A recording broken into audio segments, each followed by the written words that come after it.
मेरे पास एक फ़ोन आता है कि पीएमओ से आपके पास में इस तरीके से कोई भेजा जाएगा, उनके ये साइज़ है जो आपका लार्ज साइज़ है, उसके ऊपर की अगर आपके पास हो तो जितने शेड्स हों उतने आप प्रोवाइड करा दीजिएगा।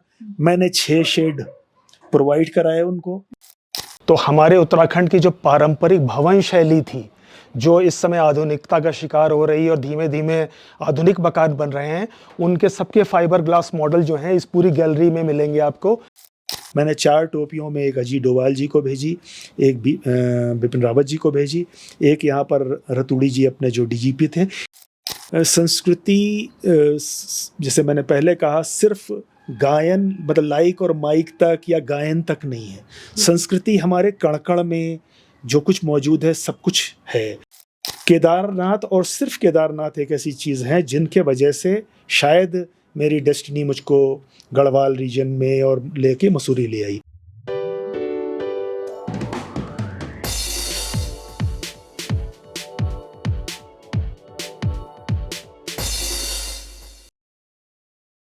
नमस्कार दोस्तों, मैं माधुरी डबराल और जैसा कि आप जानते हैं मेरी कोशिश होती है कि मैं अपने हर एपिसोड में किसी न किसी एक कर्मयोगी को मिलवाती हूँ, एक पर्सनालिटी को मिलवाती हूँ और मेरी कोशिश होती है कि कुछ रत्न चुनकर आपके सामने लेकर आऊँ, कुछ ऐसे जेम्स को लेकर आऊँ जो कि कुछ ना कुछ हमारे समाज के लिए, हमारे उत्तराखंड के लिए या हमारी इस देवभूमि के लिए अपना जीवन में कुछ अलग कर रहे होते हैं, कुछ उत्तराखंड को अलग तरीके से दिखाने की कोशिश करते हैं। और इसी श्रृंखला में आज मेरे साथ हैं हमारे आदरणीय श्री शमीर शुक्ला जी, जो कि नैमिषारण्य से हैं। आपने सत्यनारायण की कथा में अक्सर सुना होगा नैमिषारण्य, तो आप वहीं से बिलोंग करते हैं।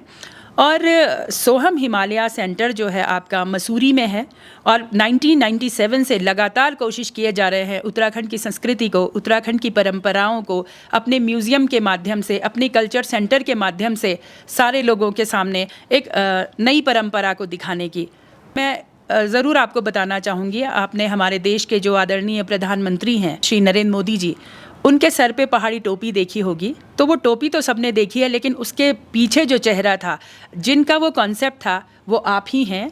तो सर बहुत बहुत स्वागत है आपका हमारे शो में। नमस्कार। आप यहाँ पे इतनी मेहनत करके पहाड़ पे हमारे इस जंगल में बने हुए सेंटर पे आए, आपका बहुत बहुत स्वागत है, आपका और आपकी टीम का। तो सर थोड़ा सा सबसे पहले हमारे जो जानने वाले हैं, जो आपको नहीं जानते हैं, उनको आप अपने बारे में थोड़ा सा बताइए कि क्या आपका अभी तक का जो सफ़र रहा है। सबसे पहले मैं सभी अपने उत्तराखंड के या किन्हीं भी देखने वालों को ये बताना चाहूँगा कि जो हमारा यहाँ का सफ़र है, ये हमारा और हमारी पत्नी का एक चॉइस थी कि हम लोग हिमालय में बसें और हिमालय में बसने के बाद में हिमालय के लिए काम करें, जिसके पीछे आध्यात्म जो था वो एक बहुत बड़ा ट्रिगर था।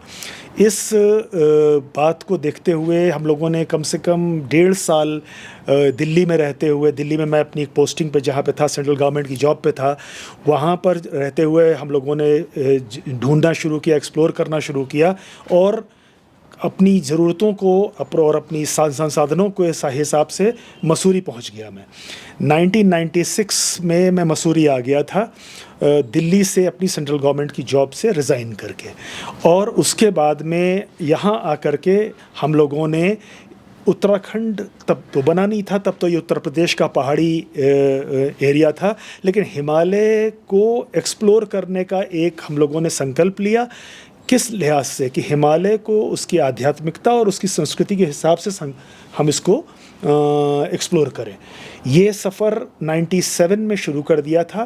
गोमुख हमारा पहला ट्रैक था जिसके साथ ये यात्रा शुरू हुई थी और वो यात्रा जो पहली थी, वो पहली ही यात्रा आँख खोलने वाली थी, जिसने ये दिखाया कि हिमालय का ये अंचल कितनी विविधताओं को समेटे हुए है और कितना कम हम उसके बारे में जानते हैं।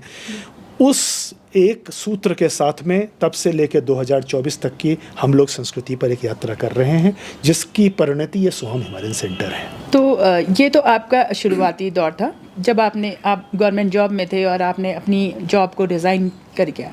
तो पहले से ही था कि आप इस तरह का एक कल्चर सेंटर बनाएंगे जहाँ पर, या फिर यहाँ आने के बाद आपको लगा, कैसे ये आइडिया आया आपके? देखिए, वो दुनिया बहुत फ़र्क थी जो जॉब थी। जॉब भी हमारी कस्टम्स इंटेलिजेंस की जॉब थी, एयरपोर्ट जैसी जगह जहाँ चमक के अलावा कुछ नहीं होता, जिस चमक को पकड़ने के लिए या जिस जैसी चमक को पकड़ने के लिए सारा उत्तराखंड पलायन कर रहा है, वो जो तो उस के विपरीत हम लोगों को ये था कि हिमालय की कुछ अजीब सी कॉलिंग थी कि हमको हिमालय में जाके बसना है और हिमालय पर काम करना है।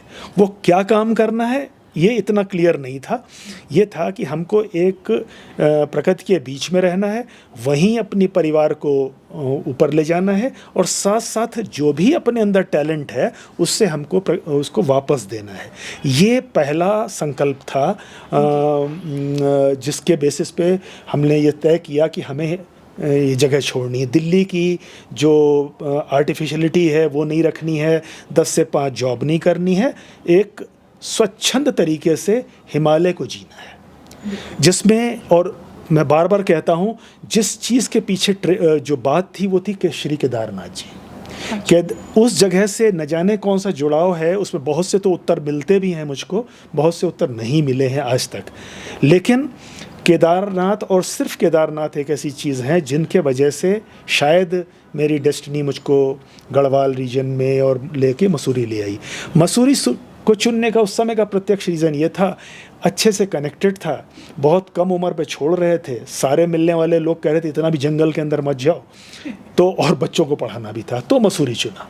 लेकिन मसूरी में भी वो एरिया जो पूरी तौर से जंगल के बीच में है उसको चुना कि यहाँ रह कर के सबसे पहले मैं अपने आध्यात्म को मजबूत करूँ और साथ साथ यहाँ के कल्चर पे काम करूँ। ये थी शुरुआती बात।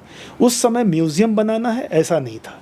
जितना जितना घूमता गया और जितना जितना मुझे लगा कि ये बिखरा हुआ जो कुछ है, संपदा है, जो ग्लोरी है, जिसको सही तरीके से आना चाहिए सामने, उतना ही ये इरादा दृढ़ होता गया कि मुझे इस पे काम करना चाहिए।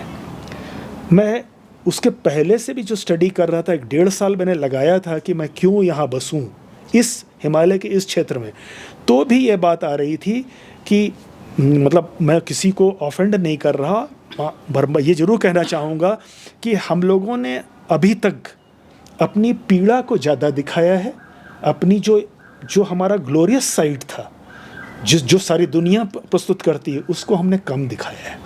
जबकि चाहे वो वन संपदा हो, चाहे वो खाद्य संपदा हो, चाहे हमारे चीज़ों के इस्तेमाल की चीज़ें हों, चाहे हमारा इतिहास हो, उसकी वीरता का पक्ष हो, कुछ भी उठा लीजिए, बहुत कुछ है जिसका भी बहुत छोटा सा भी अंश ठीक से बाहर नहीं आया है। ये बात मैं 25 साल के अपने काम के बाद भी कह रहा हूँ कि अभी भी हम उस लेवल पे नहीं दिखा पाए हैं। हम लोग दुख, पीड़ा को ज़्यादा दिखा रहे हैं। संघर्ष हर मानव के उसमें है, जो जितनी कठिन परिस्थितियों में रहा उसका ज़्यादा है, लेकिन हमारे पास ऐसा बहुत कुछ है जो इंस्पायर कर सकता है पूरे वर्ल्ड को। ये बात को मैंने अपना सूत्र बना करके इस कल्चरल हैबिटेट की रचना करी। तो जब आप यहाँ पर आए और आपको ये आइडिया क्लिक किया और आज आप एक बहुत अच्छा म्यूज़ियम है, जैसा कि हमारे दर्शक आगे देखेंगे भी, तो आपने जो गमछा आपने बनाया है, पहाड़ी टोपी आपने बनाई है, तो जब आपने इसको शुरू किया, अपनी इस वाली जर्नी को, इस फेज़ को, तो संघर्ष तो खैर आए होंगे, तो आपको ऐसी क्या चीज़ थी जो आपको मतलब फिर भी मोटिवेट करती गई कि नहीं कुछ करना है? वो आपने बताया भी है कि केदारनाथ और आध्यात्म है, लेकिन फिजिकल बैरियर्स कुछ थे यहाँ पर कैसे, या कुछ चीज़ें ऐसी थी? देखिए, कभी भी कोई काम जब आप करते हैं कि हमको इस काम का रिजल्ट दुनिया को दिखाना है, इसका ये पारितोष लेना है, इससे ये फ़ायदा लेना है, तो आप एक टाइम टेबल सेट करते हैं, उसके हिसाब से हो गया तो आप खुश होते हैं, नहीं होता है तो आप कुंठित हो जाते हैं। अगर आप उस प्रोसेस को एंजॉय करने लगें, जो काम आप कर रहे हैं, तो आपको ये वाले दुख नहीं होते। ऐसा नहीं कि वो कोई परमहंस वाली बात कह रहा हूँ, पर जिस काम को आप एंजॉय कर रहे होते हैं वो आपको फ्रस्ट्रेट नहीं करता। जब आप काम इस मकसद से करते हैं, इससे वाला पुरस्कार मिल जाए, इससे ये वाला रिकग्निशन मिल जाए, तब फिर क्या होता है और वो न मिला किसी वजह से, तो आपको कुंठा होती है, या उसको पाने के लिए आप ज़्यादा मेहनत कर रहे होते हैं, एक्चुअल काम से भटक जाते हैं। ये आमतौर पे हमने बहुत से महान कहलाने वाले लोगों में भी देखा हुआ है इतनी जर्नी में। फ्रस्ट्रेशन तो यूँ होते हैं तब जब आपको ये लगता है कि जिसने कुछ भी नहीं किया है, वो कहीं पर सजा हुआ है, वो बात अलग है, ये तो बात आती रहती है। पर आज तक मैं कह दूं आपसे, चाहे कितनी भी परेशानियां आई हों, चाहे आर्थिक संसाधन की हों, चाहे लेग पुलिंग की हों, चाहे कुछ भी हो, जहाँ भी आप रहते हैं हर तरह के लोग रहते हैं, लेकिन किसी में इतनी ताकत नहीं थी कि मेरी इस जर्नी को एक दिन को भी रोक पाएँ, क्योंकि मैं इस पूरी प्रोसेस को एंजॉय कर रहा था। मुझे मालूम है कि मैं मेहनत करूंगा तो भगवान शंकर या भगवती जो है मुझको उसका पारितोष देती रहेंगी। मेरे पास बहुत सारे पुराने और हमारे इस पहाड़ के इतने अच्छे दोस्त भी बने जिनका काम मुझे मोटिवेट करता था, या जो मुझसे उस तरीके का सहयोग उनका बना रहता था कि आपसे कोई अच्छी बात भी कर रहा है तो वो आपको एनर्जाइज करती है, कोई भी अच्छी बात करे एनर्जाइज करती है। ऐसे लोग भी मिलते गए, मैं उन पर बैंक करता रहा, उन सबको मैं एक डेटा की तरह डिलीट करने में विश्वास करता हूँ कि जो आपको परेशानी दे सकते हैं वो आज भी हैं, पहले भी थे, आगे भी आएंगे। और सिर्फ मेरे लिए नहीं, वो हर प्रोफेशन में या हर इंसान के जीवन में होते हैं। लेकिन मैं फिर रिपीट कर दूँ, प्रोसेस अगर आप एंजॉय करेंगे तो आपको ये कुंठाएँ नहीं होंगी। एक चीज़ है जो आपका, जैसे म्यूज़ियम में अभी देख भी रही हूँ, तो म्यूज़ियम तो था, आपने बहुत सारा यहाँ पे बड़ा अच्छा कलेक्शन भी किया हुआ है, और यहाँ की एंटीक चीज़ों का, यहाँ के ट्रेडिशनल चीज़ों का आपने कलेक्शन किया हुआ है। तो ये जो हमारे मोदी जी हैं, जिन्होंने वो ब्रह्म कमल आपकी जो टोपी है और आज एक ब्रांड बन गई है, जब से मोदी जी ने उसको सर पे धारा है, तो तब वो कॉन्सेप्ट कहाँ से आपके मन में आया? क्या आपको ऐसा लगा कि आपको ऐसा कुछ इजाद करना चाहिए? उसकी थोड़ी सी कहानी आप अगर हमें बताएं। इसको वहीं से जोड़ के बोलता हूँ कि मेरा हमेशा से रहा है कि अपनी ग्लोरी को हमें बनाना है, हमें हमको अपना को बेचारा साबित नहीं करना है हमको। तब क्या हुआ कि चूँकि मैं कश्मीर से लेकर नॉर्थ ईस्ट तक पूरा ही हिमालय घूम रहा हूँ, जब तब घूमता हूँ, तो आपके अंदर एक तुलना की बात तो आती है कि क्या दूसरी जगह को बहुत ज़्यादा चार्मिंग बनाता है और क्या चीज़ पे हम फीके दिखते हैं। हमेशा ये मान लेना कि हम सबसे अच्छे हैं, ये बात जो होती है हमारी प्रगति को रोकती है। हमें हमेशा अपने को क्रिटिकल आई से देखना चाहिए, और वो क्रिटिकल आई क्या करती है कि आपको काम करने के लिए जो है मोटिवेट करती है। कश्मीर हो या कोहिमा हो, मैंने हमेशा देखा लोग कैसे अच्छे से अपने वेशभूषा को फ्लॉन्ट करते हैं। एक एग्जांपल दे रहा हूँ, नागालैंड में 17 ट्राइब रहती हैं। 17 ट्राइब में जो कुछ उन्होंने पहना होता, हमको लगता है ये सब नागा हैं। वहाँ पर वो एक लाइन के फ़र्क से बता दें कि ये कोनियाक ट्राइब है, ये राभा हैं, ये फलाना है, मतलब कुछ भी है वो बता देंगे आपको। तो हमें लगा जब इतना पर्टिकुलर हैं, और हम अपने यहाँ क्या देख रहे थे कि इस कोने से उस कोने तक सबसे पहले आपकी निगाह किसी के सर पे, फेस पे जाती है, फेस में उसके आपके सर पे जाएगी। तो हमारे शीर्ष वस्त्र में जो है वो मिक्स वेजिटेबल बनी हुई थी। कहीं पर हम जो है पारंपरिक रूप से नाव के शक्ल की टोपी पहन रहे हैं, वो भी बुज़ुर्ग गांव के लोग या ओकेजन पे बाकी लोग पहन लें। प्लेन सी टोपी है, कभी भी यूथ को मैंने नहीं देखा कि शौक से पहन रहा हो। बाकी लोग हिमाचली टोपी लगा रहे थे, कुछ लोग जौनसार की अपनी कुछ लगा, मतलब इतना कुछ विविधता थी, और वो कोई भी हमारी पहचान नहीं बना रही थी कि जिससे लगे कि हाँ यस ये उत्तराखंडी है। तो हमारे दिमाग में क्या रहा कि उत्तराखंड हमारे सामने बना है, तो हम अंचलों पे काम नहीं करेंगे, हम जो भी काम करेंगे वो पूरे उत्तराखंड पे काम करेंगे। एक चीज़ हमारी देखने के बाद में हमें उत्तराखंडी कह के पहचानो, हमें पॉकेट्स में मत देखो।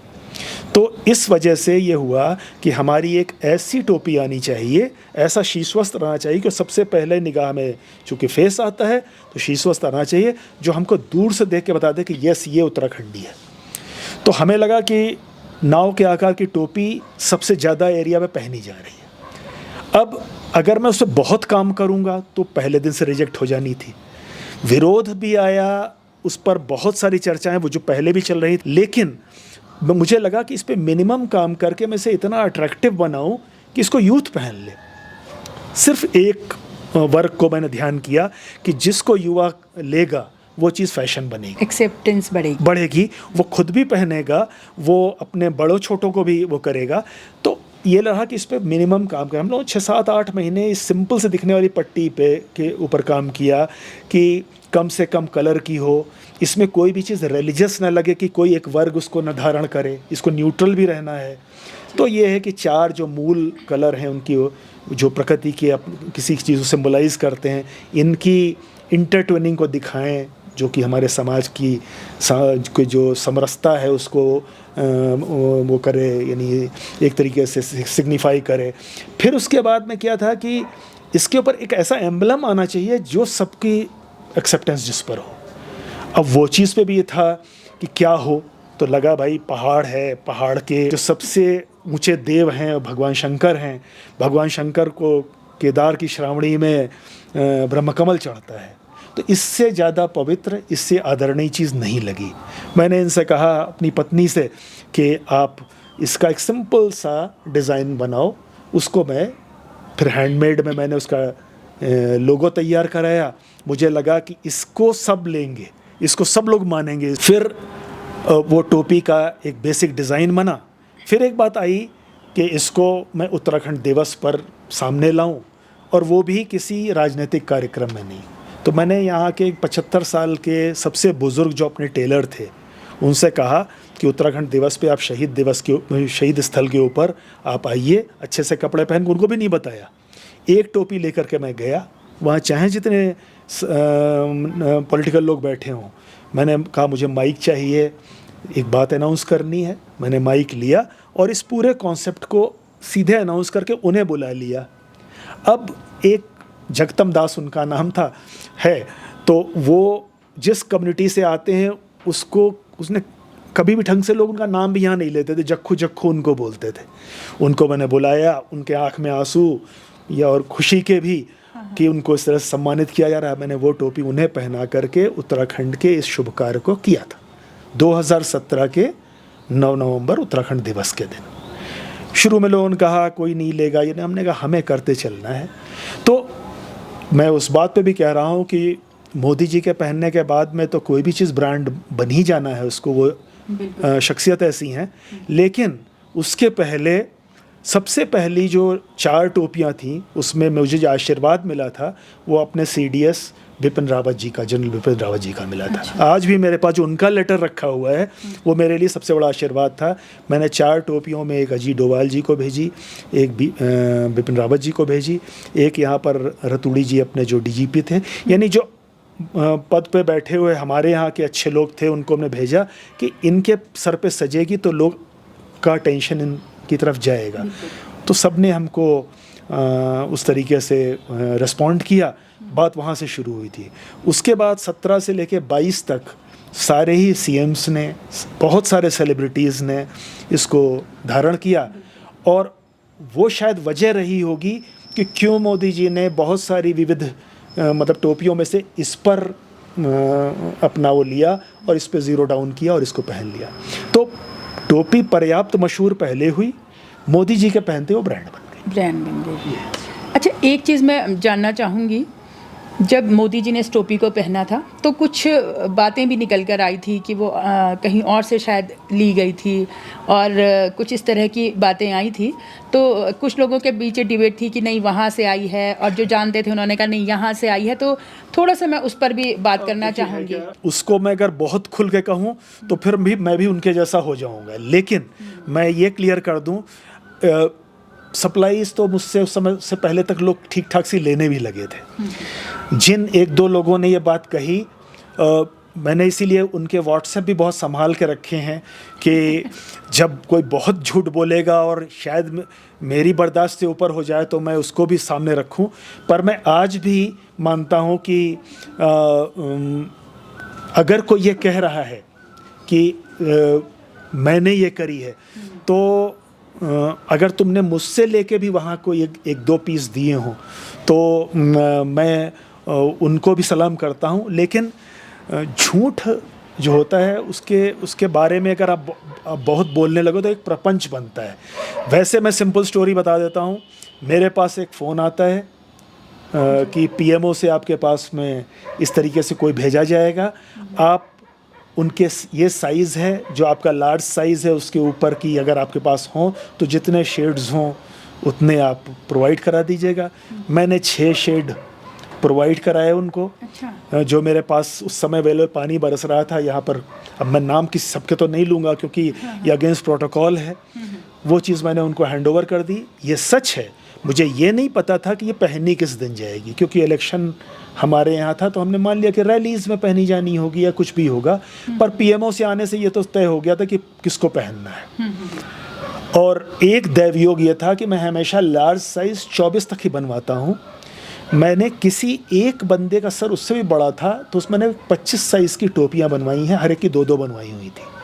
और मुझसे ये कहा गया था कि लार्ज से भी थोड़ा बड़ा सर है उनका, तो अगर उससे बड़ी हो तो दे दीजिएगा। तो वो 6 शेड 25 के मैंने उनको भेजे और उसमें से ही वो अलग अलग ओकेजन मैंने 3 शेड्स उनको पहने देख लिया। तो मैं तो ये कहूँगा कि success has many fathers where as failure is orphan. तो अगर नहीं चलेगी तो वो यतीम हो जाते, अब चल गई है तो सबकी हो गई है। तो सबकी हो गई है। और सबकी हो जाए इसीलिए मैंने पेटेंट नहीं कराया कि मैं इसे कोई फैमिली बिजनेस न बनाऊं। ये डुप्लीकेट ट्रिप्लीकेट कोई कुछ भी बनाए पर लोकप्रिय हो जाए, क्योंकि इससे मेरा इमोशन जुड़ा हुआ था, टोपी से खास तौर से, कि ये एक बार अगर घर घर बनने लगेगी तो किसी को रोजगार देगी, किसी को ये करेगी, वो सफलता मिल गई है। तो मैं टोपी के पॉइंट ऑफ व्यू से बिल्कुल संतुष्ट हूँ। अब रही बात किसने क्या कहा और क्या नहीं कहा, उसमें जानने, मैं फिर कह रहा हूँ, उसमें जाने का मतलब है उन जैसा बन जाऊँ, मैं उसमें बिल्कुल इंटरेस्टेड। जब मैं कह रहा हूँ कि सच जो होता है उसको बहुत ज़्यादा ये नहीं करना होता, बहुत बताना नहीं होता। अगर आप अभी उस तरफ चलें और सिर्फ हमारा जो मीडिया वाला सेक्शन है उसको देखेंगे तो आपको 2017 से लेकर के और मोदी जी के पहनने तक के वो सारी क्लिपिंग दिख जाएंगी जो अपने आप बोलेंगी कि कोई चीज़ कहाँ और कैसे हुई है। तो अगर कोई ये कहे कि उसने किसी को एक टोपी दे दी तो आखिरकार हमसे ले जाकर अगर तुम किसी को दे रहे हो और उसके बाद में अपनी पीठ थपथपाओ तो फिर हर तरह के लोग होते हैं, मैं उसमें नहीं पढ़ना चाहता। नहीं, तो एक बात तो क्लियर है कि टोपी यहीं से गई थी। ओरिजिन प्लेस यही था। एग्जैक्टली, हमने बनाई, हमने, और वो मोदी जी ने धारण की। हमारे लिए इससे बड़ी बात क्या है। बल्कि उन्होंने काशीपुर और रुद्रपुर की रैली में किसी ने उनको वहाँ पे डुप्लीकेट पहना दी। अब वो तो मेरे पास मेल भी मौजूद है, मैंने सीधे पीएमओ को लिखा, क्लियर कट है मोदी जी को लिखा हुआ, कि जिसमें मैंने ये बात लिख दी कि जब मैंने 6 टोपियाँ दी हैं तो ये डुप्लीकेट किस मंतव्य से आपके सर पर रखी जा रही है। तो उसका जवाब भी आया। अच्छा। उसका जवाब यहाँ पर भी कुछ आया था किसी डिपार्टमेंट को, वो भी अपना रोना रो रहे थे, सर ये क्यों लिख दिया आपने। मैंने कहा ऐसा है, हल्की बात मुझे बर्दाश्त नहीं है। अगर मैं सच पे चल रहा हूँ तो मैं इतना भी परमहंस नहीं हूँ कि मैं अपने सामने झूठ और गलत चीज़ होते देखूँ और चुप रह जाऊँ। जब मेरा आत्मसम्मान भी कोई चीज़ है, जब मैंने एक चीज़ क्रिएट करी है, मैंने ही स्प्रेड करी है, और आपने या किसी स्टेज ने मुझे आज तक दुनिया भर के ब्रांड एम्बेसडर्स और दुनिया भर के फलाना गर्ल और फलाना बॉय बनाए जाते हैं, हमको तो किसी ने आज तक इस बात के लिए किसी स्टेज पे नहीं बुलाया। तो कम से कम सच को तो हम कह ही सकते हैं ना, अपनी बात को। तो उतना मैंने बस कहा, उसके अलावा मैं इन चक्करों में नहीं पड़ता। कहीं पर भी मैं अपने को डिफेंड करने जैसी चीज़ पे नहीं हूँ, क्योंकि मैं अपने सच के साथ हूँ। हाँ, लेकिन आपको बधाई है इस बात की कि आपकी जो टोपी है वो आजकल सभी जगह है। और एक मैं आपको आज बात भी बता दूं कि मोदी जी के पहनने से पहले मैंने भी वो आपके यहाँ से ऑर्डर करके मंगवाई थी और अपने हस्बैंड को गिफ्ट की थी। Thank you. तो ये भी एक बात है। और हाँ, इतना मैंने जरूर कर लिया था। इन सब बातों को देखते हुए मोदी जी के पहनने से पहले से मैंने उसको बाकायदा ट्रेडमार्क करा लिया था, ताकि ये चीज़ ना हो कल को कि ये क्रिएट भी हमने करी है। इसलिए वो एक सर्टिफिकेट मुझे चाहिए था। उन्होंने 26 जनवरी को पहनी है। मैंने कुछ भगवान की प्रेरणा होती है, मैंने उस साल की ही जनवरी की शुरुआत में उसकी प्रोसेस ऑन कर दी थी ट्रेडमार्क की, और उसके थोड़े दिन बाद मेरा सर्टिफिकेट मेरे पास है, ताकि कल को कोई ये भी ना कहे कि भाई बनाई भी हमने थी। आपका मैंने देखा, आप योगी जी को आप एक गमछा भेंट कर रहे हैं। मैंने आपके यहाँ पर अभी ये एक फेसबुक में भी आपके साथ में जुड़ी हूँ तो मैंने देखा है। तो वो गमछे का आइडिया और क्या क्या चीज़ें आपने इस तरह की रखी? जैसा मैं कह रहा हूँ कि हमें उत्तराखंडी दिखना चाहिए, हमको बताना की ज़रूरत नहीं है कि मैं उत्तराखंडी हूँ। मुझे दूर से देख के कोई कहे कि मैं उत्तराखंडी हूँ, ये एक संकल्प है। तो मैं वो हर चीज़ को करूँगा जो चीज़ उत्तराखंडी दिखाती हो। तो सबसे पहले शीश वस्त्र होता है, फिर हमारे को कहीं भी हम लोग जाते हैं तो एक सम्मान में कहीं दुशाला है, कहीं गमछा है, कहीं अंगवस्त्र है, कहीं पटका है, कुछ ना कुछ पहनाया जाता है जो उस क्षेत्र के, उस अंचल के या उस जगह की पहचान होती है। वो चाहे वीविंग पैटर्न हो, चाहे उस पर बनी हुई आकृतियाँ हों, चाहे वो मटेरियल हो, वो एकदम से देख के बता देंगे साहब ये उड़ीसा का है, ये चेन्नई का है, ये चीज़ जो है वो आसाम की है, बता देंगे। तो वो चीज़ भी मुझे पता थी। तो मेरा दूसरा ये था कि अब शीश वस्त्र हो गया, अब मुझे सम्मान की वो चीज़ बनानी है जो हर स्टेज पर ये जो ओसवाल की शॉल उड़ाई जा रही है और जो ये आम तौर पे ये सिंथेटिक सी कोई चीज़ ला के उड़ाते हैं, उससे अलग होनी चाहिए जो दिखने में हमारे उत्तराखंड की लगे। एक ये बात थी। दूसरी चीज़, उस पर क्या बनना चाहिए, उसमें भी एक अपने ढंग की फायर थी अंदर से। मुझे लगा कि वाद्य यंत्र के चारों तरफ हमारे यहाँ की दुनिया, हमारे यहाँ के लोग करते हुए सारी बात घूमती है। उसके बजाने वाले वादक जो अजी समाज से आते हैं, वो बच्चे के पैदा होने से और आपके आखिरी रिचुअल तक हर सुख दुख में वो शिरकत करते हैं, वो मौजूद रहते हैं, लेकिन उनसे एक डिस्टेंस रखा जाता है। ये हमारे समाज का एक वो है कि उनकी ज़रूरत हमारे को हर समय है, लेकिन हम उनको आज तक शायद पर्याप्त वो वाला आदर नहीं दे पाए जो उन्हें मिलना चाहिए, जितनी शुभ चीज़ वो कर रहे होते हैं। तो मुझे लगा कि हमारे वाद्य यंत्र और उनके बजाते हुए वादकों को समर्पित ये एक हम ऐसी डिज़ाइन तैयार करें जो हमारी ऐपण या लोक कला के आसपास बनाने का अंदाज़ जो है वो वाला इम्पैक्ट रखे, लेकिन उसका सब्जेक्ट जो हो वो हमारे वाद्य यंत्र और हमारे वादक हों। क्योंकि हम लोग एक उत्सव प्रधान प्रदेश हैं, हर चीज़ के अंदर हमारे वाद्य यंत्र और वादकों का एक रोल है, लेकिन वो जब गले में पहनाया जाएगा तो मुझे ऐसा लगेगा कि उनको वो सम्मान मिल गया जिसके वो हकदार हैं। इस तरीके से जो है इस गमछे के डिज़ाइन पे काम किया। शुरू में अभी पहली लॉट बनी थी तो एम्ब्रॉयडरी करके बनाया, क्योंकि संसाधनों का तो एक हमेशा वो रहता है। और पहला गमछा मैंने धामी जी को अगस्त में ही उसी 2022 में करके इसका लोकार्पण किया। उसके बाद में देश विदेश तक मांगा जा रहा है। पिछले साल के 6 दिसंबर को मौका मिला योगी जी के साथ में एक भेंट का, और वो चूँकि यहाँ से हैं तो उनको हर छोटी बड़ी चीज़ में बहुत रुचि आई, तो उन्होंने अच्छा खासा समय दिया, चीज़ों को समझा, और हमको एक तरीके का ये हमारे लिए सम्मान था, हमारे प्रदेश के लिए सम्मान था कि उन्होंने इसको एक्सेप्ट किया।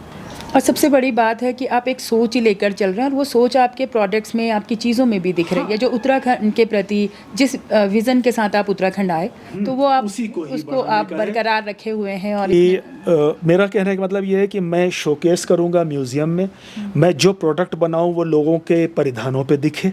जैसे 8 या 9 तरीके के गोटे तैयार किए हैं कि जैसे आप ये सूट पहनते हैं तो इस पर अभी तक जो गोटे लगते हैं वो अजमेर से बन के आते हैं या डाउन साउथ से बनते हैं, तो वो वहाँ की शैली पे होते हैं। हमारा मानना ये है कि हमारा हर गोटा उत्तराखंड की कहानी कहे। तो 2 जैसे फ्यूली पे हैं, एक ब्रह्मकमल फूल पे है, एक घुघती पे है, 2 ऐपण के डिज़ाइन पे हैं। तो जब वो सजेगा हमारे कपड़ों पे तो हमको अपना इंट्रोडक्शन न देना पड़े, वो सुंदरता उससे ज़्यादा बढ़ाए। फिर एक जैसे है कि वो नंदा जी की यात्रा के समय हमने माँ नंदा को समर्पित एक 6 इंच चौड़ा गोटा बनाया था जो साड़ियों पे लग सकता है। तो मैं वो रटी रटाई चीज़ें टी शर्ट ही से शुरू करके या ऐसा बनाने में इंटरेस्टेड नहीं था।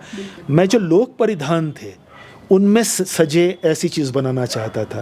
आज ईश्वर दया से अगर वो विश्वनाथ मंदिर के महंत के ड्रेस पे सजा हुआ है, रुद्रनाथ जी के पुजारी की ड्रेस पे सजा हुआ है, तो मुझे ऐसा लगता है कि मुझे सबसे बड़ा सम्मान मिल गया मेरी चीज़ को। तो इस तरह से बहुत सी चीज़ें लगातार बनने या बनाने की कोशिश में हूँ, पाइपलाइन में हैं, जिसमें हर चीज़ में मुझे ग्लोरी दिखानी है। मुझे बिल्कुल इस बात से वो है कि मुझे अपना जो पीड़ा वाला पक्ष है वो नहीं दिखाना, उससे मैं झेलूँगा पर्सनली। दुनिया को मुझे अपनी ग्लोरी दिखानी है कि उत्तराखंड क्या चीज़ है। आगे भविष्य के लिए आपकी क्या योजनाएं हैं और क्या सोच रहे हैं? योजनाओं में अगर इस म्यूज़ियम को जब पूरा हमारे दर्शक देखेंगे तो समझ पाएंगे कि संस्कृति, जैसे मैंने पहले कहा, सिर्फ गायन मतलब लाइक और माइक तक या गायन तक नहीं है। संस्कृति हमारे कण कण में जो कुछ मौजूद है सब कुछ है, जिसको चाहे वो हमारी वेशभूषा हो, हमारे बर्तन हो, वाद्य यंत्र हो, शस्त्र अस्त्र हो, हमारी आभूषण हो, हमारी भवन शैली हो, तो हमारी हर्ब्स एंड स्पाइसेस की संपदा हो, सब कुछ हर चीज़ में परिलक्षित होती है। तो हम इस म्यूज़ियम में वो कोई भी सब्जेक्ट अछूता नहीं छोड़ना चाहते या अनटच नहीं छोड़ना चाहते जो कि दुनिया के सामने आना चाहिए। मैं हर चीज़ को यहाँ शोकेस करने की एक मुहिम चालू किए हुए हूँ। उसमें क्या रहता है, मुझे बहुत ट्रैवल करना पड़ता है। ट्रैवल करने के दौरान चीज़ों को देखा, फिर उनके लिए बार बार जाना कि वो चीज़ें मुझे मिल जाए। जो मेरे संसाधन में नहीं आता उसमें हमारी पत्नी उसको पेंट करके उसको शोकेस करती हैं। बहुत सी चीज़ें हम मॉडल फॉर्म में लाते हैं। तो ये 365 दिन ये काम चलता है कि हमें या तो पुरानी चीज़ों को मेंटेन करना है या नई चीज़ें सृजन करनी है। अभी भी अगर आप हमारे वर्कशॉप में जाएंगे तो रम्माण पर इनकी पेंटिंग फाइनल स्टेज पे है। तो जो चीज़ हम ला नहीं सकते उसे हम पेंट करेंगे या उसका हम रेप्लिका बनाएंगे, क्योंकि हम सरकार नहीं है, हम कोई बिजनेस हाउस नहीं है जो हर कीमती चीज़ खरीद सकें। तो जो चीज़ हम नहीं कर सकते उसको हम उसका नमूना क्रिएट करेंगे, क्योंकि भगवान ने अगर कुछ टैलेंट दिया है तो उससे हम, ये मूर्तियाँ हैं, स्क्रैप आर्ट है, पेंटिंग है, उससे हम उस चीज़ को उसका सृजन करेंगे। अब हमारे पास में सब्जेक्ट तो इतने हैं कि अगर हमको अभी 4 कमरे और बना के दे दिए जाएँ तो हम वो भी शोकेस कर दें। लेकिन ये न चुकने वाली यात्रा है कि मेरे जीवन की आखिरी सांस तक भी मेरे पास में एजेंडा रहेगा। इतना है उत्तराखंड में दिखाने को। तो अगली योजनाओं में जैसे अभी हम एक लास्ट अभी हमने किया है, कॉस्ट्यूम सेक्शन को डिज़ाइन किया है। अभी हमारे को एक वॉल ऑफ फेम पे काम कर रहे हैं जिसमें हमारे डेकोरेटेड वार हीरोज़ थे, वो उसमें आए। मैंने कहा ना, हर सब्जेक्ट चाहिए हमको यहाँ पर। बहुत सी मूर्तियों पे काम करना है। अभी क्या हो रहा है कि जब इतनी चीज़ें हम बनाते चले जा रहे हैं तो बहुत सारे स्टूडेंट हमारे पास में पीएचडी के सब्जेक्ट्स के लिए या बुक्स लिखने वाले विदेशों तक के आते हैं कि उनको हम हेल्पफुल साबित हो रहे हैं किसी न किसी पॉइंट ऑफ व्यू से। उनको हमारे यहाँ से मटेरियल चाहे फ़ोटो फॉर्म में डालना हो, चाहे नॉलेज फॉर्म में लेना हो, हम उनकी है। तो ये म्यूज़ियम सिर्फ एक कौतूहल की जगह नहीं है या किसी एक टिपिकल टूरिस्टी प्लेस नहीं है। ये एकेडमिक्स की जगह बन चुका है। पिछले 15-20 सालों में इसने वो जगह ले ली है। 2012 से मैंने इसको पब्लिक के लिए ओपन किया, उसके पहले से काम शुरू हो गया था कि लोग हमारे पास मौजूद मटेरियल की सहायता से इस जगह पे अपनी चीज़ों को पूरा कर रहे हैं। इवन जब म्यूज़ियम शुरू ही हुआ था तो हमारे प्रीतम भरद्वाज जी की टी सीरीज़ की नंदा का जो जागर का उनका सीडी है वो यहाँ शूट हुआ। वो अपने बलराज नेगी जी, नंदकिशोर हटवाल जी सब मौजूद थे। तो अगर हम किसी भी के भी काम आ सकें किसी भी रूप में, तो हमें लगता है कि हमारी ये जो कोशिश है वो पूरी हो रही है। 18 से 20 बच्चे जो हैं अपना प्रोजेक्ट लिख चुके हैं अब तक यहाँ पर, और पीएचडी के लिए हम मटेरियल दे चुके हैं। एक कलकत्ता योगा बुक लिखी गई थी योग के ऊपर, जो कि यूएसए के एक बंदे ने लिखी थी, उनको हमने फ़ोटोज़ शेयर करी हैं। इसके अलावा और भी अनगिनत चीज़ें हैं जिसमें ये म्यूज़ियम जो है एकेडमिक्स के पॉइंट ऑफ व्यू से उनको हेल्पफुल साबित हो रहा है। 2 दशक से ज़्यादा आपको उत्तराखंड में हो गए हैं। हाँ, है ना? तीसरा भी पूरा होने को है। तीसरा भी पूरा होने को है। तो एक चीज़ मैं आपसे जानना चाहूँगी कि उत्तराखंड, जैसा आपको मालूम ही है कि उत्तर प्रदेश से अलग हुआ और कुछ सोच के साथ हुआ था। आप यहाँ पर काफ़ी टाइम से हैं, यूपी से बिलोंग करते हैं। तो 2 चीज़ें हैं, कभी आपको जो सोच के उत्तराखंड बना था, कई लोगों का कहना है कि वो हम उस पर खरे नहीं उतर पाए। आपका क्या कहना है इस बात पे? क्रिटिकल रहना तो बहुत ज़रूरी है, तभी किसी चीज़ में विकास होता है।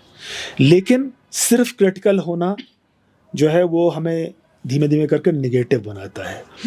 तो अगर हम कहें कि विकास नहीं हुआ या बहुत सी संभावनाएं नहीं खुली तो गलत होगा ये। मैं इतना नेगेटिव या इतना नकारात्मक सोच के समाज का कभी पक्षधर नहीं हूँ। लेकिन हमेशा बहुत कुछ किया जाना बाकी है, ये संभावना बनी रहनी चाहिए और बनी है। और बहुत जगहों पर हम हो सकता है सिर्फ 5% ही कर पाए हों, बहुत जगह पर हो सकता है हमने फेल भी किया है अपने उन सपनों को या उन आकांक्षाओं को जिनके लिए उत्तराखंड का सृजन किया गया था। भाई पहली शिकायत ये थी कि पहाड़ी जो एरिया है वो मैदानी एरिया के ही लोग चूँकि वहाँ पर रूल करते हैं, तो यहाँ की समस्याओं की समझ उन्हें नहीं होती या उस तरह से महसूस नहीं कर सकते जैसी ये मांगता है, जबकि यहाँ की परिस्थितियाँ बहुत ही विकट और विषम हैं। तो जब हम यहाँ के लोग इसका संचालन करेंगे, इसका नेतृत्व करेंगे, इसको चलाएंगे, तो हम उस पीड़ा को या उस परेशानी को या उस चैलेंज को अच्छे से एड्रेस कर पाएंगे। भाई उत्तर प्रदेश के शायद 6 जिले अलग होकर के इस उत्तराखंड बना था, तो एस्पिरेशन तो यही थी। और उस एस्पिरेशन पे अगर हम कहें कि हम बहुत जगह फेल हुए हैं, तो उसमें दोष हम नेतृत्व का नहीं देते हैं, हम देते हैं उस पहली यूनिट का जिसे हम वोटर कहते हैं, जिसे हम वो आम उत्तराखंडी कहते हैं। अगर उत्तराखंड बनने के बाद में पलायन ज़्यादा बढ़ा है तो कौन फेल हुआ? यहाँ का समाज फेल हुआ है कि हमने धैर्य के साथ में पहले 10 साल क्यों नहीं लगाए और क्यों नहीं अपने नेतृत्व से जवाब मांगने के लिए यहीं खड़े रहे, बजाय इसके कि हमने इसको खाली कर दिया। तो जब हमने ऊपर से उतर करके 3 मैदानी ज़िले चुने उत्तराखंड के, तो फिर वही हुआ कि जो मैदान की ज़रूरत थी उस पर ही काम होने लगा। पहली चीज़ तो ये हुई कि हमने ये करना शुरू किया। दूसरी चीज़ क्या है कि जब 90% या 100% नेतृत्व में पहाड़ का ही मिला और हो वही रहा है जो पहले हो रहा था, अगर अमूमन हम यही मान लें, तो उसमें क्या हुआ कि सवाल पूछने वाले लोग थे वो कम होते चले गए पहाड़ के अंदर से। सिर्फ सड़क पर आकर एजिटेशन करने से बात नहीं बनती है। हम उसी जगह रहें, अपने जो वो हैं हमारे रिप्रेजेंटेटिव हैं उनसे वहीं रोज़ जवाब मांगते रहें, तब जा कर के हमको उस चीज़ का सल्यूशन मिलता है। ये क्यों कह रहा हूँ कि सारे ही हिमालय के जो राज्य हैं सबकी परिस्थितियाँ हमारी ही तरह हैं, हम कोई स्पेशल नहीं हैं। हमारे को फिर भी लॉ एंड ऑर्डर की और पावर की वो समस्या नहीं है जो हम नॉर्थ ईस्ट में देखते हैं, कश्मीर में देखते हैं। लाहौल स्पीति में 4 महीने को ही सिर्फ हम खेती कर पाते हैं, बाकी महीने बहुत कठिन हैं। तो किसी की परिस्थितियां हमसे ज़्यादा अच्छी नहीं हैं पूरे हिमालय के अंदर, लेकिन उन्होंने पूरी तौर से ताला लगा करके अपने पहाड़ को नहीं छोड़ा। जिस स्पीड से हमने खाली किया है उस स्पीड से वहाँ कुछ नहीं हुआ। नतीजा क्या है कि मजबूरन वहाँ के रिप्रेजेंटेटिव्स को अपने लिए उनके लिए काम करना पड़ा। सिक्किम आज की डेट में पूरा राज्य ऑर्गेनिक हो गया। हम जो है बहुत तेज़ी से यूरिया अपने अंदर सुदूर जिलों तक लेके पहुँच गए हैं, ऑर्गेनिक कह रहे हैं, कुछ भी ऑर्गेनिक नहीं है। तो पहले हमको अपने चरित्र के साथ में और अपने काम के साथ में फेयर होना पड़ेगा। जब हम मजबूत होंगे, हम फेयर होंगे, मुश्किल तो होगी, तब हमारे रिप्रेजेंटेटिव्स हमसे दबना या डरना शुरू करेंगे। जब उन्हें लग रहा है कि जितनी तेज़ी से लोग नीचे आ रहे हैं तो हम उनसे बैठ करके देहरादून, उधम सिंह नगर और हरिद्वार में ही बात कर लेंगे। तो पहाड़ पर सेमिनार तो होंगे, पहाड़ में जाकर बात नहीं होगी, क्योंकि जिनसे बात करनी है वो अधिकांश लोग हमको अब नीचे मिलते हैं। हम अपने नेताओं को इंदिरापुरम में, मुंबई में और लखनऊ में बुला करके उनसे मुलाकातें करते हैं, वो कौथिग हों, वो ये हों, ये सच है। तो क्या होता है, इस हार्ड फैक्ट को हमको एड्रेस करना ही पड़ेगा। तो मेरे हिसाब से क्या है, काम भी बहुत हो रहा है, ऐसा नहीं है। रोड का इंफ्रास्ट्रक्चर की बुराइयां तो कही जा रही हैं, पर हम उसके साथ साथ उसके लाभ को भी देखें। हम बहुत सारे लोगों के लिए, अगर आप इंटीरियर में जाएं तो आप देखेंगे लोग बहुत सा काम कर भी रहे हैं जिसका इम्पैक्ट पड़ रहा है, जो पहले आज से 25 साल पहले नहीं हो रहा था। लेकिन जिस स्पीड से होना चाहिए था, ऑफ कोर्स मैं मानता हूँ वो स्पीड बहुत सी चीज़ों में बहुत कम है, बहुत सी चीज़ों में बिल्कुल नगण्य है, ये मैं मानता हूँ, मेरा मानना है। लेकिन मैं निराशा के उसमें पक्षधर नहीं हूँ। बिल्कुल, ये आपकी खूबी है कि आप निराश नहीं हैं, आप आशान्वित हैं और एक दिन चीज़ें सही हाँ होंगी। हाँ, क्योंकि जो नया हमारा जो युवा है, अगर वो सिर्फ अपनी हर बात को देहरादून में तो कहे ही कहे, लेकिन अपने ही गांव जा कर के वो जैसे कभी कभी मन में आता है लिख ही दिया जाता है। मैंने जैसे कहा कि जैसे सशक्त भू कानून की ही बात आप ले लें, तो सशक्त भू कानून पे हम एजिटेशन यहाँ करेंगे, लेकिन हम अपने गांव की ज़मीन को आबाद दिखा करके ये भी दिखाएंगे कि हम अपनी उस ज़मीन से प्यार कितना करते हैं। तो क्या होगा, जब हमारी ज़मीन हरी भरी दिखाई देगी और हम उसको हरा करके रखेंगे, तो कोई कितना भी बड़ा बिल्डर, कितना भी बड़ा कॉन्ट्रैक्टर हमारी मर्जी के बिना हमसे ज़मीन लेके जा नहीं सकता। तो मेरा मानना है हमको बहुत सी चीज़ें कंडक्ट में डालनी पड़ेंगी ताकि हम जो चीज़ चाह रहे हैं गवर्नमेंट से वो करा पाएँ। हम हर चीज़ को, हम सोच के देखिए, हमने सशक्त भू कानून का एक एजिटेशन दिल्ली में बैठ के किया, और दिल्ली में अगर बंदा ये कह रहा है कि हमारी ज़मीन के साथ ये हो रहा है, कितना नकली लग रहा है। मैं क्रिटिकल बोलता हूँ, हो सकता है ये आपके पॉडकास्ट के बाद में मुझे बहुत से लोग बुरा भला भी कहें, लेकिन वो कितना नकली है कि हमने जंतर मंतर पर, वहाँ पर 20-20 साल से रहने वाले लोग ये कह रहे हों कि हमारी ज़मीन के साथ वहाँ ये हो रहा है। ये कितनी नकली सी बात है। हमको अगर अपने को जेन्युइनली प्रोग्रेस करानी है पहाड़ों को, तो हमको उन जगहों को आबाद रखना होगा जिन जगहों के लिए हम सब चीज़ें मांग रहे हैं। उन जगहों को आबाद आप पराए शहर में या प्रवासी होकर के नहीं कर सकते। मेरा सही बात कह रही हैं। एक चीज़ मैं जानना चाहूँगी विशेषकर आपसे, क्योंकि आप यहाँ के मूल निवासी नहीं हैं। आप जैसे आप बता रहे हैं लखनऊ और नैमिषारण्य से आप यहाँ पर आए हुए हैं, तो 2 दशक से ज़्यादा का आपको यहाँ पर समय हो गया है। कैसा अनुभव रहा आपका उत्तराखंड में? कभी आपको लगा कि आप बाहर से आकर आपने कोई गलती की है, या आपको बहुत अच्छा अनुभव हुआ कि नहीं हमने बहुत अच्छा कदम लिया? तो कैसा?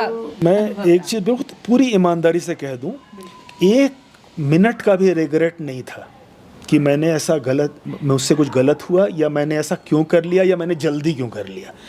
मेरी पेंशन नहीं लगी, मैंने नौकरी छोड़ दी, मुझे ज़ीरो से शुरू करना था। पहले 8-9 साल ठीक ठाक सी स्ट्रगल थी मेरे पास में। मैं किसी रजवाड़े से नहीं आता हूँ, एक अपर मिडिल उससे आता हूँ, ठीक है। लेकिन अगर मैं ये कहूँ कि रही बात बुरे अनुभव और अच्छे अनुभव के, कौन सी दुनिया में जगह है जहाँ पर अच्छे बुरे लोग नहीं होते? कौन सी ऐसी जगह है जहाँ पर अच्छी बुरी परिस्थितियाँ नहीं होती? मेरा तो ये मानना है कि बजाय ये गिनने के, आप ये काउंट करो कि वो कौन सी अच्छाइयाँ मुझे मिल गई जो और जगह मुझे नहीं मिलती। मुझे, मेरे हिसाब से मेरे पास में ठीक ठाक सी है, तो मुझे यहाँ की प्रकृति ने, मुझे यहाँ के आध्यात्म ने, और जो ये ज़मीन है, जो हवा है, इसने मुझे कभी डिसअपॉइंट नहीं किया। रही बात लोगों की, लोग सारी दुनिया में कमोबेश एक जैसे ही होते हैं, उसमें कोई बहुत फ़र्क नहीं होता। अगर मैं ये कहूँ, जैसे मैं यही कहता हूँ हर समय, ये देवभूमि वर्ड की आड़ मत लो, वैसा करके तुम्हें दिखाना है। अगर मैं यूपी में जहाँ रह रहा हूँगा, हो सकता है वहाँ कि जातिगत इक्वेशन मुझे कहीं एडवांटेज पर रखे, कहीं डिसएडवांटेज पर रखे।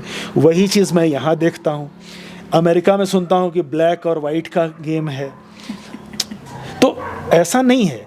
सिर्फ एक चीज़ है जिसकी मुझे हमेशा से रहती है कि वो चीज़ जिस दिन उत्तराखंड में हो गई, इसकी स्पीड कोई रोक नहीं सकता।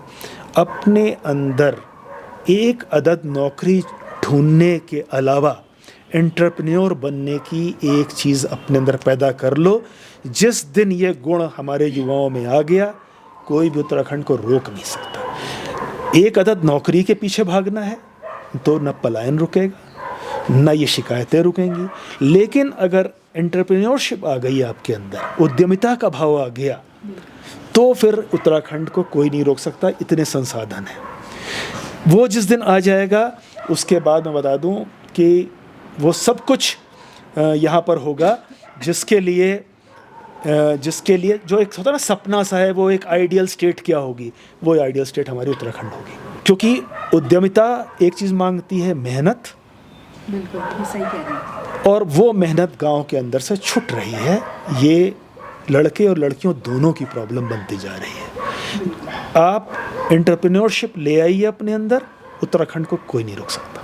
तो काफ़ी अच्छा लग रहा है आपके साथ बैठ के, और हम जल्दी से आपके म्यूज़ियम का एक राउंड ले लेते हैं ताकि हमारे जो दर्शक हैं वो भी अपने घर में बैठ के एटलीस्ट देखें, और हो सकता है वो फिर यहाँ पर आने का उनका मन भी करे। बस यहाँ पे एक चीज़ करके मैं भी समअप कर दूँ कि इस म्यूज़ियम ने अभी तक अपने उत्तराखंड के अंदर एकमात्र उत्तराखंड का ये ऐसा म्यूज़ियम है जो पूरे उत्तराखंड को दिखाता है। बाकी सब जो भी हैं वो अंचलों के म्यूज़ियम हैं।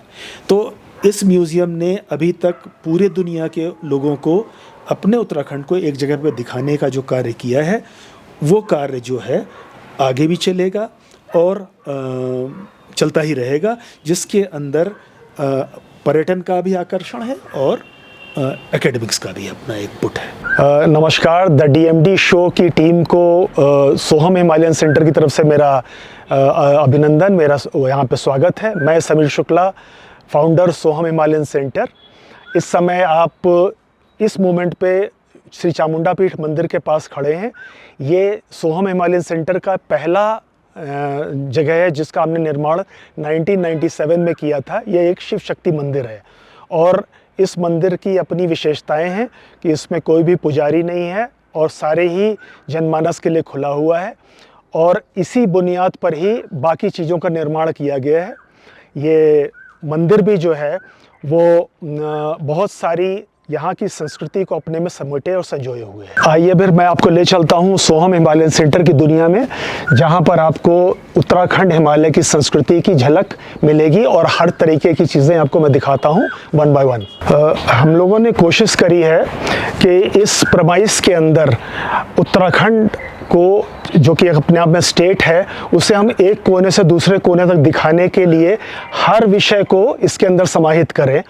इस लिहाज से यहाँ पर कोई ना कोई काम चलता रहता है। जैसे आप देखिए कि यहाँ पर एक तिबार लगा हुआ है। ऐसे 3 सेट एक मंदिर में, एक यहाँ और एक मेन बिल्डिंग के अंदर मौजूद है। यानी वो हर चीज़ जो on the verge of extinction है उसे हम कहीं ना कहीं जगह दे रहे हैं, और हर तरीके का इंटरेस्ट भी रहे जो गेस्ट हमारे पास आते हैं। चूँकि गेस्ट पूरे हिंदुस्तान से और पूरी दुनिया से आते हैं, बच्चे बड़े बूढ़े, तो सबके लिए लायक कुछ ना कुछ यहाँ पर हो, ऐसी कोशिश हमने करी है। उसी कोशिश में जैसे ये एक पिक्चर पॉइंट है। अब आपको हम ले चलते हैं म्यूज़ियम के अंदर, जिसके अंदर एक एक करके हर सेक्शन में जो भी कुछ यहाँ पर प्रदर्शित है वो आपको देखने को मिलेगा। और जो कुछ भी हमारी यात्रा के दौरान ऐसा लगा कि यहाँ की लोक कला के ऊपर हर चीज़ को यहाँ प्रदर्शित हो जाना चाहिए, उसको हमने कहीं ना कहीं जगह दी है। जैसे आपके सामने ये सारी की सारी लोक कलाएँ हैं जो अलग अलग जगह से देखने के बाद में उस आइडिया को हमने इसमें यहाँ पर शोकेस किया है। अब हम लोग एंटर करेंगे कॉस्ट्यूम और फैब्रिक के सेक्शन में। ये इस सेक्शन के अंदर जितने भी ऑर्गेनिक फाइबर होते हैं, कंडाली है, भीमल है, भांग है, उनके क्या क्या व्यावसायिक इस्तेमाल हो सकते हैं। बहुत से बच्चे जो इन पे रोजगार करना चाहते हैं, उन सब के लिए हमने पॉसिबिलिटीज़ को यहाँ पर शोकेस किया है। इसमें क्या है कि बहुत से बच्चे हमारे पास में रिसर्च वर्क करने भी आते हैं, तो उनके लिए संभावनाओं को हमने इस जगह के ऊपर प्रदर्शित किया है। तो म्यूज़ियम का जो एक काम है वो सिर्फ चीज़ों को दिखाना ही नहीं है, बहुत से और ऐसे आइडियाज़ को भी सामने रखना है जो रोजगार में परिवर्तित हो सके। इस तरफ जैसे ये जितनी भी ये गोटा लेसेस दिख रही हैं, ये हमने यहाँ के कपड़ों पे लगने के लिहाज से जो यहाँ की आर्ट है उस पर बनाया है। फिर आपके सामने ये जितनी ड्रेसेस लगी हुई हैं वो अलग अलग जनजातीय जगहों में जितनी भी इस्तेमाल में आती हैं उनको हमने यहाँ लगाने की कोशिश करी है। तो जो भी उत्तराखंड के बाहर से आए उसको एक हल्की सी झलक मिल जानी चाहिए कि उत्तराखंड में हमारे है कितनी विविधता, उसको यहाँ पर हमने दिखाया है। चटाइयाँ, रग्स बनाने के जितने भी तरीके हैं अलग अलग ट्राइब्स के, उनको यहाँ पर इसमें जगह दी है। अभी और भी बहुत कुछ उसमें आएगा जो हमारी फैब्रिक और कॉस्ट्यूम वाले सेक्शन को ये करेगा।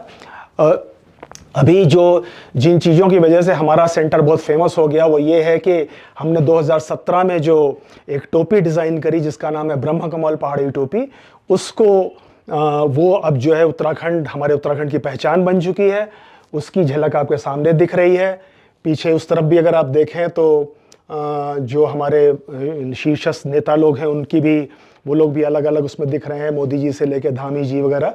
तो कहने का तात्पर्य ये है कि जितने भी तरीकों से हम अपने उत्तराखंड की ग्लोरी को दिखा सकते हैं उनकी कोशिश चल रही है और लगातार आगे भी चलेगी। एक ये गमछा है जो कि पहाड़ी गमछा, जिसको उसके बाद में डिज़ाइन किया है क्योंकि हर प्रदेश की अपना एक शीर्ष वस्त्र होता है। आइए अब ऊपर के सेक्शंस देखते हैं।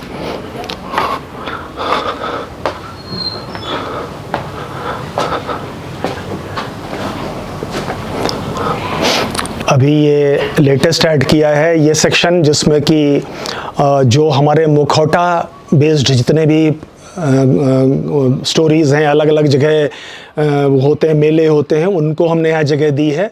इधर रम्माण का के जो मुखौटे हैं, उधर हिल यात्रा के जो पिथौरागढ़ से हैं। तो जैसा मैं बार बार कह रहा हूँ कि कोशिश ये है कि हर विषय समाहित हो जाए हमारे म्यूज़ियम के अंदर, जिससे कि कोई भी नॉन उत्तराखंडी आए तो उसको इस प्रमाइस में घूमने के बाद में पूरे उत्तराखंड का एक फेयर आइडिया हो जाए। आपके बैक में कुछ मूर्तियाँ दिख रही हैं। ये मूर्तियाँ हमने फ़ोटो के बेसिस पे रेप्लिकेट कराई हैं क्योंकि ये या तो गायब हो गई या डैमेज हो गई, तो उनके बेसिस पे हम क्रिएट करा रहे हैं।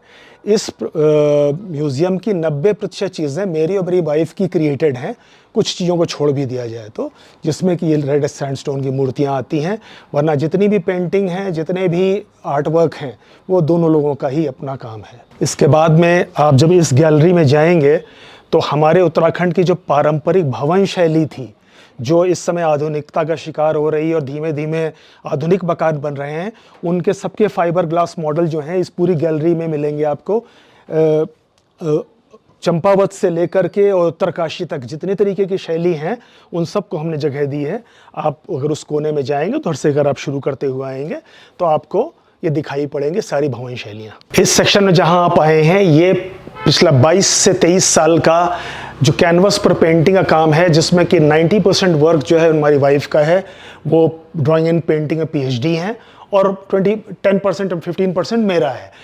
इन पेंटिंग्स में हम लोगों ने उन चीज़ों को पेंट करने की कोशिश करी है जो हमारे उत्तराखंड की जो विविधता है, जो रंगों में है, जो यहाँ के मेलों में, शादी ब्याह में, जो सुदूर गांव के मंदिरों के जितने भी रीति रिवाज हैं उनमें है, उनको हमने यहाँ पेंट करने की कोशिश करी है। हमारा पूरा का पूरा उत्तराखंड का हिमालय या हिमालय इन जनरल शिव शक्ति की स्टोरीज से भरा हुआ है, उसी का झलक आपको यहाँ पे दिखाई पड़ेगी। और जो हमारी बहुत फेमस हो चुकी इस समय पणकला है, उसमें जो पारंपरिक चौकियाँ हैं, जो उनकी सबके उन पर हम लोग काम कर रहे हैं, अलग अलग यंत्रों पर। जो हमारा आध्यात्मिक पक्ष है उस पर भी पेंटिंग पे काम चल रहा है। तो पेंटिंग के सहारे वो सब कुछ जो छुपा है उसे हमें विश्व के सामने लाना है, जो हमारी ग्लोरी है। ये इस आशय से ये सेक्शन बनाया गया है। हमें चूँकि जगह की एक कमी रहती है तो हमें हर कोना, हर जगह इस्तेमाल करनी है, क्योंकि चीज़ें बहुत हैं, शोकेस करने को जगह कम है। तो इस पूरी जगह के अंदर आपको वो बर्तन दिखेंगे जो मिट्टी में, लकड़ी में या उसका नाम रिंगाल में बनते थे। उन सब चीज़ों को हमने यहाँ पर सजा के दिखाने की कोशिश करी है, क्योंकि जो संस्कृति का एक जो मुख्य पक्ष है उसके अंदर जो है गाँव है, वहाँ वो मूल है उसका पक्ष का। और गांव के अंदर जो खेती से जुड़ी चीज़ें और किचन से जुड़ी चीज़ें हैं उनका एक अपना ही महत्व है। तो उन सब चीज़ों में जो लकड़ी मिट्टी और रिंगाल में चीज़ें वो यहाँ पर शोकेस्ड हैं। अब उन्हें इस समय हम जहाँ खड़े हैं ये 160 साल पुराने किसी घर से जिन्होंने आधुनिक बना लिया, तो उनका जो तिबाड़ थी उसको हमने यहाँ ला करके लगाया है। ये हमारा मेन फ्रेम है। तो पहले ये सजावट गढ़वाल के इस रीजन पे दिखती थी। एक थोड़ा सा फ़र्क ये भी है कि कुछ कलर से आप फ़र्क बता सकते हैं किस रीजन की तिबार है। इस रीजन की तिबार जौनपुर जो हमारा एरिया है उसमें दिखती है। अगर यही हल्के नीले, सफ़ेद और लाल में होती तो वो जो थोड़ा सा सुदूर एरिया है वहाँ पर दिखती उस तरीके की तिबार। तो ये एक पहचान है गढ़वाल के मकानों की, जिससे हम लोग अभी अंदर चलेंगे दूसरे सेक्शन में। आप वापस भी घूमेंगे तो ये जो हमारे खेती किसानी के जो टूल्स हैं वो लगे हुए हैं। जब हम इस सेक्शन में आएंगे तो अलग अलग विषयों पर में उत्तराखंड कैसे दिखता है। फॉर एग्ज़ाम्पल इस तरफ आपके जो हमारा डाक टिकट थे उनमें हमारी पोस्टल जर्नी जो है उसमें हमारे उत्तराखंड की यात्रा दिखाई पड़ती है। इसके आगे जो है सिक्के, जो हमारे पुरातन काल से अब तक के सिक्कों का एक संकलन है, जिसमें कि 2nd सेंचुरी BC के अमोघभूति का सिक्का भी हमारे पास है। जो यहाँ से गढ़वाल से तिब्बत का व्यापार चलता था उसके सिक्के भी लगे हुए हैं। तो जो आदिकालीन बहुत कुछ था वो सब कुछ यहाँ पर संकलित है। इसके आगे आप आते हैं तो जो पुराने ताले होते थे, फिर जो हमारे पाथा नाली माड़ा से लेकर के और किलोग्राम तक की जो हमारी मापतौल की जो जर्नी है वो यहाँ दिख रही है। आपको दीवार के ऊपर सारे मंदिर दिख रहे हैं। इस जगह पर जितने ग्लेशियर दिख रहे हैं ये वो ग्लेशियर हैं जिनसे सारी हमारी मुख्य नदियाँ निकली हुई हैं, उनके ग्लेशियर्स हैं। फिर आपके ये ब्लैक एंड वाइट में जो फ़ोटो है ये संकलन बहुत विशेष है, क्योंकि आज़ादी के समय हमारा उत्तराखंड कैसा था उसकी ओरिजिनल फ़ोटोज़ का लगी हुई हैं यहाँ पर। तो ये एक ऐसा संकलन है जो बहुत दुर्लभ है। इसके अंदर हम जब आज़ाद हुए तब का उत्तराखंड से लेकर के तब का तिब्बत तक सब यहाँ पर दिखाई पड़ता है। फिर एक ये सेक्शन है जो पिछले 22 साल में गांव-गांव घूमते हुए जो मैंने पांडुलिपियाँ इकट्ठी करी हैं, जो कि हाथ से बने कागज़ पर लिखी जाती थी और हाथ से बनी इंक से लिखी जाती थी। ऐसी 400 साल पुरानी तक की 100 से 400 साल पुरानी तंत्र, शास्त्र, ज्योतिष, आयुर्वेद, इन सब पर जो संकलन है वो यहाँ पर संरक्षित है। अब हम लोग एक सेक्शन की तरफ बढ़ेंगे। वो सेक्शन जो है उसमें हमारे इस्तेमाल की चीज़ों का एक संकलन है कि एक घर, एक गांव, एक जहाँ पर भी जीवन है वहाँ पर चीज़ें क्या इस्तेमाल होती हैं।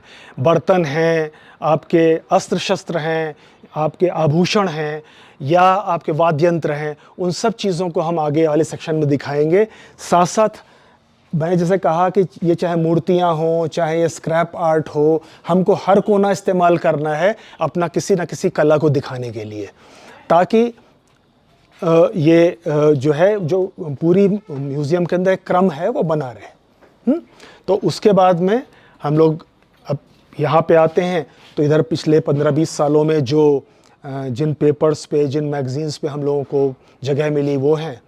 ये सेक्शन हमारे लिए बहुत इम्पॉर्टेंट हो गया क्योंकि माननीय प्रधानमंत्री जी ने 2022 में जो हमारे बनाई हुई कैप को धारण किया उसको वो इसमें है, और जो गमछा माननीय मुख्यमंत्री जी ने उत्तराखंड में और उत्तर प्रदेश में पहना, वो सब चीज़ ये हमारे लिए वो सुखद मेमोरी हैं जो हमारी मेहनत का एक अपना पारितोष है। आपके बाएं हाथ पे ये कुछ पुरानी फ़ोटोग्राफ हैं जो मसूरी की झलक देती हैं। 150 साल पुरानी फ़ोटोज़ का यहाँ पर एक कलेक्शन है।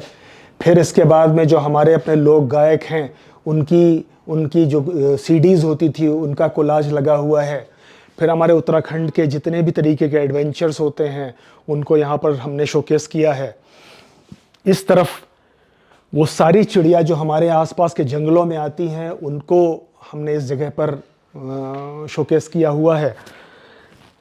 इस सेक्शन में जब आप आएंगे तो आपको वो सारा का सारा अपना अतीत दिखेगा जो हमारे लिए बहुत ही ज़्यादा यानी कहने गौरव की चीज़ है।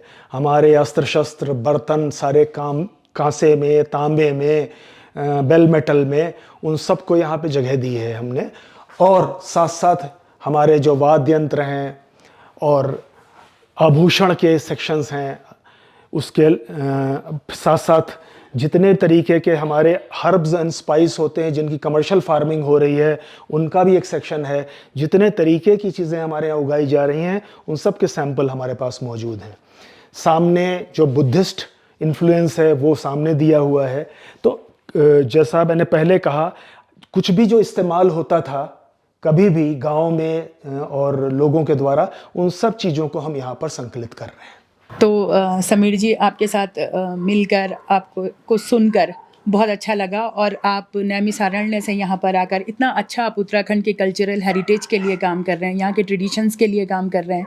और आपकी जो बनाई हुई टोपी है वो तो आज ब्रांड है ही है। तो इन सब चीज़ों के लिए मैं आपको बहुत बधाई भी दूंगी और बहुत शुभकामनाएं हैं कि आपका ये जो सफ़र है ये अनवरत जारी रहे और आपने जो जो सोचा है वो आप, बस यही चाहिए, यही पारितोष भी है। तो आप सभी का हमसे जुड़ने के लिए, जैसे कि आप हमेशा जुड़ते हैं, और इस प्यार और स्नेह को बनाए रखने के लिए बहुत बहुत धन्यवाद।